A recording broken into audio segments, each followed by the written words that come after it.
might make you believe the opposite. The way the bowstring is wrapped around both bows produces a lot of friction that might lessen the power of the double bow. In a normal bow, one's arm simply pulls back the string. But in a double bow, the string must slide over the first bow to pull that back.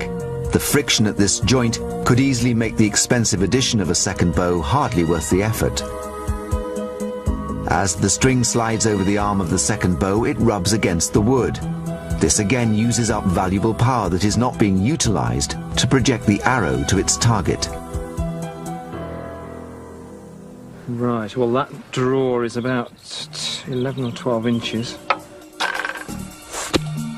The single bow shot goes 40 feet. Okay, that's the first one, so. Right. What we've got here is two bows, and they're bending in opposite directions to give us a double effect. Are we square now? That's about centred now, yeah. But as you can see, we can actually feel the jerking, so we really are actually you can getting see it right on these ends. I think we better pull this together because those reliefs show two men pulling. The archaeological evidence confirms that the extra power would have required two soldiers to draw the bow. Right. Okay, if you'd like to fire that. Yeah, why not? Sorry. This is the double bow. Let's see how much further it goes. I think we better pace that out, Richard. Yes, that looks significantly better, doesn't it? It does. The arrow from the double bow travels 65 feet. We're looking at least a 50% increase. Right. So what we've got here is a machine that gives us 50% more power with no extra width. That's right. Even with the energy lost at the friction point, the double bow has 50% more range than the single bow. A militarily effective improvement, this extra power also gave it another advantage. The only problem we've got, of course, in a jungle, you're going to lose performance because you're firing through trees, you're firing through leaves. So what we really need to do, I think, is to look at just how well this works in a jungle situation.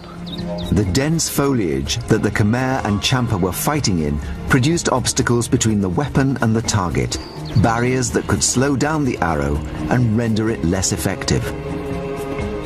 To recreate these conditions, Richard and Andrew have set up a series of targets 3 feet apart, an approximation of the gap between leaves and branches in a Southeast Asian jungle.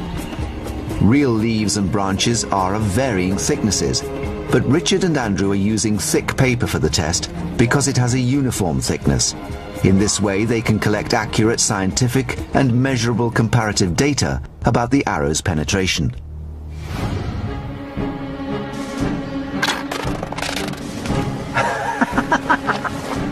That was fantastic, the ripples we went through. That was brilliant. We've just gone through all 7 of them, straight through and out the other side with almost no loss of power. So, as a jungle fighting weapon, this really does work. It's going to cut through leaves, it's going to hit the target at the other end. So, good idea. To everyone's surprise, the bolt flies through every layer with insignificant loss of power. The tests have revealed why the double bow was so effective in the jungle. It achieved 50% more power and range than a single bow, without any addition to its length.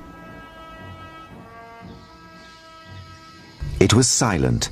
It could punch through leaves, and it could send its deadly arrow into a distant enemy target in a similar way to modern elite snipers operating in jungles today. With the new Chinese technology, the Champas gained a tactical advantage. They fought all the way into the Khmer capital and killed their king. But the mystery deepens. In spite of this elite weapon, we know the Khmer Empire defeated the Champa uprisings and thrived for another 200 years. Did the double bow have a beatable weakness, a mechanical flaw?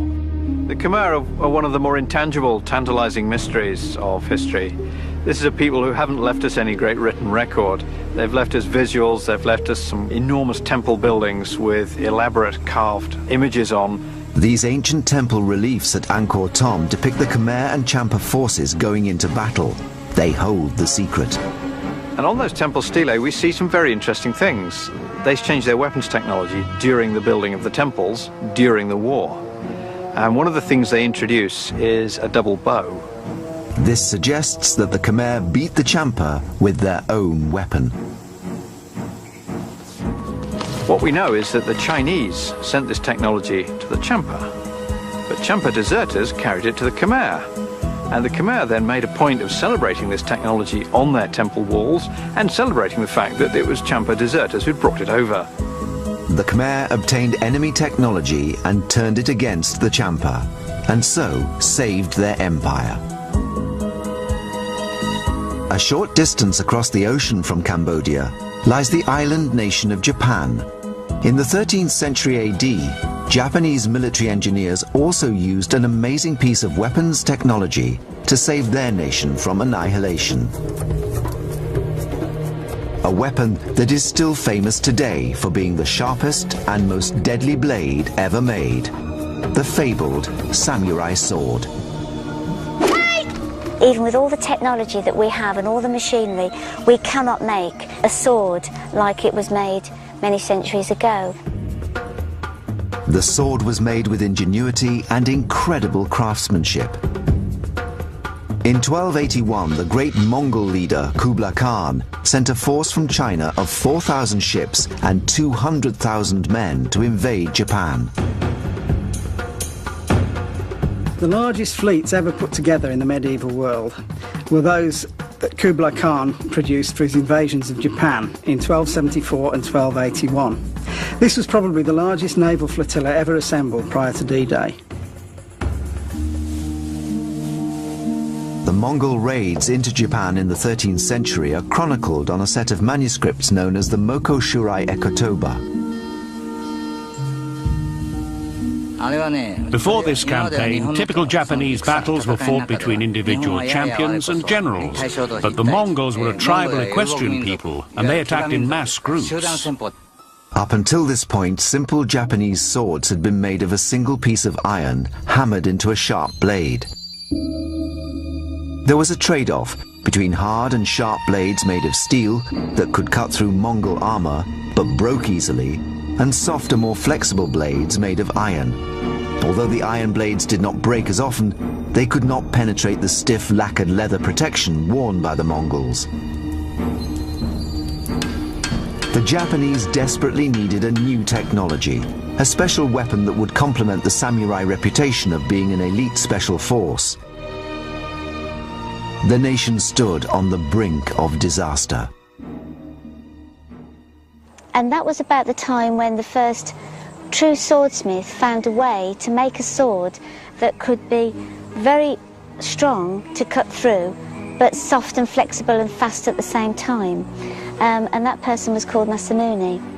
Masamune created the hardest, toughest, and sharpest swords the world has ever seen. Faye is one of the highest-ranking female martial artists and swordswomen in the world. She is an advanced practitioner of Aido, the art of drawing the sword, and Tameshigiri, the art of cutting with it.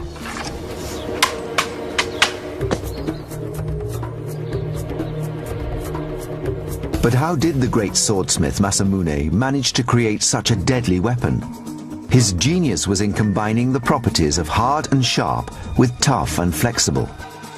The fabulous thing about Japanese swords is the way in which they combine iron and steel together.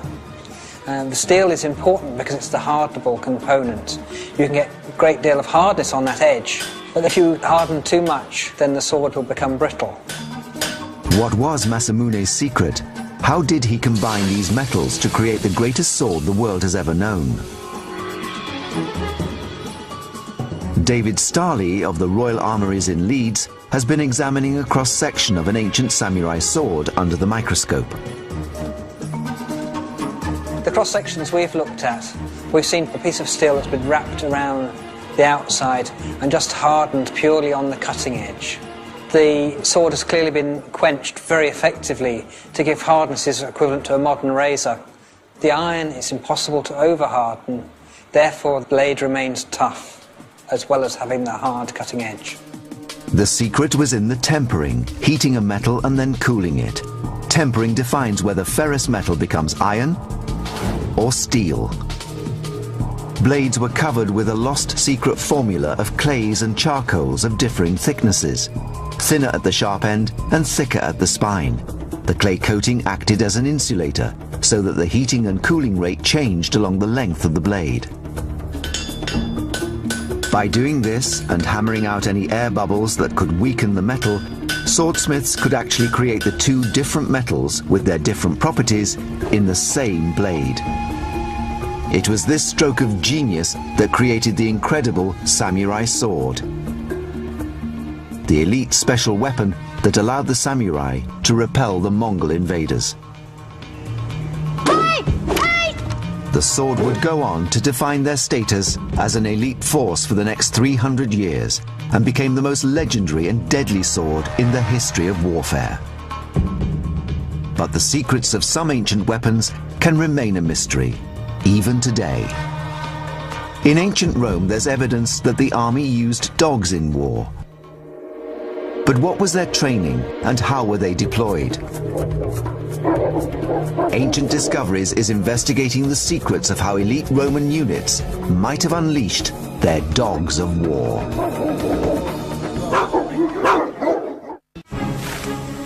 From the war elephant tanks of Southeast Asia to the heavily armored troops charging on horseback across the medieval battlefield,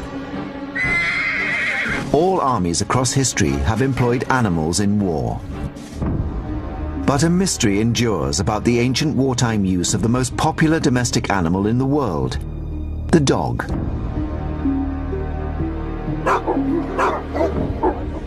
The canine tooth of a fully grown mastiff can reach up to 2 inches long.